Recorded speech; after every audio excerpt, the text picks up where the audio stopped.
اس دنیا میں رہتے ہوئے برائیوں سے اپنے آپ کو ایسے بچانا جیسے آپ کانٹوں سے اپنے جسم کو بچا رہے تھے، اور نیکیوں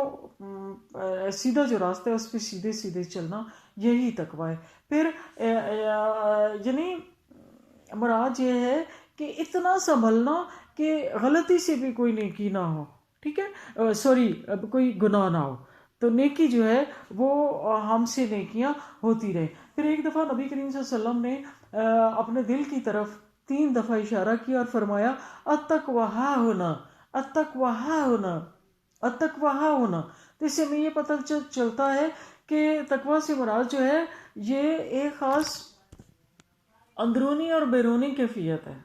نیت سے لے کر عمل تک ہر چیز ہو تب جا کے تقویٰ بنتا ہے۔ صرف گیٹ اپ یا دکھاوے کا نیکی کرنا وہ اس تقویٰ کے معنوں میں نہیں آتی کہ ہم کسی کو دکھاوے کے لیے کہہ دیں کہ ہم جی نیکی کر رہے ہیں، بلکہ تقویٰ کا تعلق کس چیز سے ہے؟ ہمارے دل سے،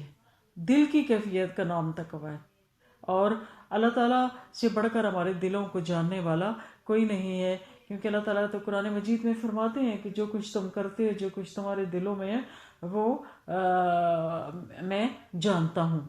ان اللہ یعنی اس کا مفہوم ہے کہ اللہ تعالیٰ جو کچھ دلوں میں ہے اس کو جاننے والا ہے۔ پھر جو دوسری چیز بتائی ہے تقویٰ کے ساتھ وہ ہے جی صلہ رحمی کرنا۔ صلہ کا مطلب ہوتا ہے، صل عربی میں کہتے ہیں جڑ جانے کو،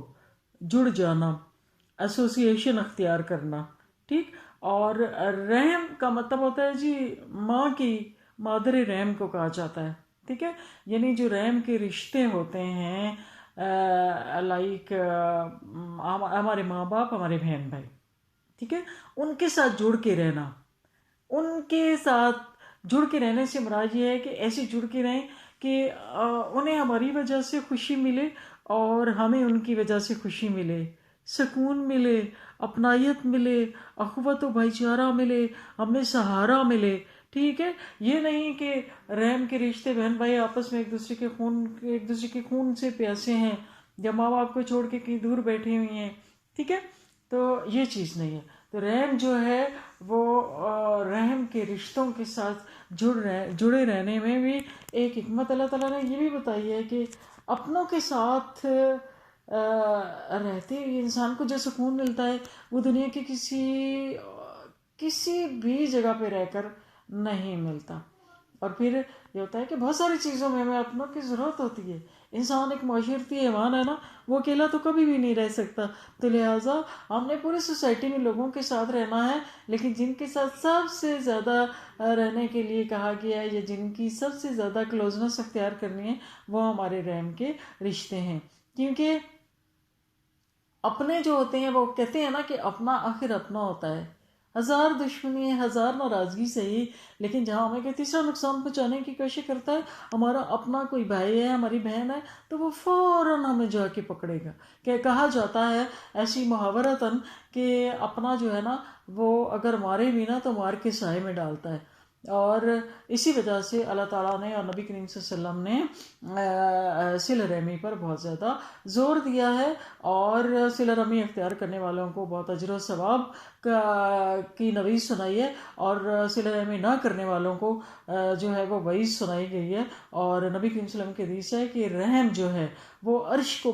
پکڑ کر فریاد کرتی ہے کہ اے رب، جو مجھے پکڑے تو اسے پکڑ لے، اور جو مجھے جوڑے تو اسے جوڑ، اور جو مجھے توڑے تو اسے توڑ دے، ٹھیک ہے۔ تو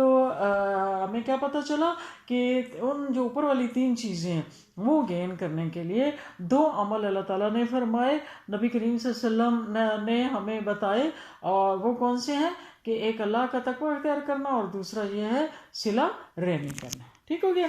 اگلا سوال ہے جی کہ وہی تیسرا سوال کہ یصل الرجل رحمہ، اس کی اعراب کرنا ہے، یعنی گرامیٹیکل انالیسس، اور پھر جملے کی نوعیت بتانی ہے کہ کون سا ہے۔ یصل جو ہے وصلہ یصل فعل مضارع ہے، پھر الرجل فاعل، رحمہ مضاف، رحمہ مضاف ہے، یہ مرکب اضافی ہو کر مفعول ہے، تو یہ کیا ہے، یہ فعل، فاعل اور مفعول، اور یہ پورا کیا ہے، جملہ فعلیہ، ٹھیک ہو گیا۔